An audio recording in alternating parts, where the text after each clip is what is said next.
maa ngi dellu si waat ci Kees Tekki 396 di artu Sénégal askanu Sénégal ak consommateurs yi ak syndicats yi di leen wax ne lu fi xew depuis le 3 février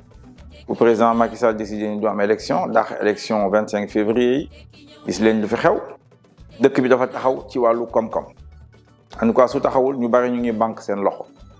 muy investisseurs yi privés yi muy lu ñuy woowee bailleurs de fonds yi mooy partenaires financiers de développement ay banque mondiale ak fonds monétaire ak yeneen yu mel noonu banque africaine de développement ñoom ñëpp ñu ngi toog di xool luy xew Sénégal kan mooy yore signature Sénégal kan mooy yore autorité pour leb pour Sénégal yooyu mooy njeexital ñeneen ñi tamit entreprise yi ñu ngi toog di xool parce que bëgguñu dugal seen xaalis ci yenn yoo xam ne xamuñu fu mu jëm importateurs yi tamit la même chose ce qui fait que douane la mu war a am day wàññeeku te su boobaa nag évidemment finance publique yi ñoom ñoo koy yëg day wàññeeku lu dese léegi ñoom Amadou Ba ak Moustapha Ba les deux Ba comme ñu ma leen di wooye ñoom ñoo yore suñu koom-koom fii ci Sénégal dal ci kaw entreprise locale yi ne leen fay leen impôt ñooñu nag dem ci banques yi te banques yi fi ñu toll ni xam nañ ne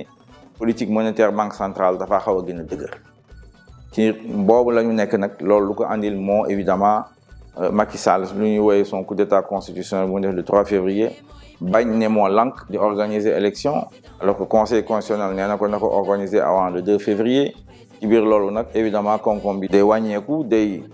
waxuma ne dina dugg ci guuta mais évidemment suñu continuer nii mën na ci dugg te xam naa ne suñu ministère des finances yoral nañu entreprise sénégalaise entreprise locale yu fi nekk yépp suñ ko xaymaa jege na 1500 milliards entreprise yooyu nag mënu ñoo fay impôt yoo xam ne loolu la ñuy soxla moo tax ñëpp xam nañ ne ñu xam finance publique Sénégal ne ko février su leen rombee mars dana jafe loolu suñu continuer nii maa ngi leen di artu di ko wax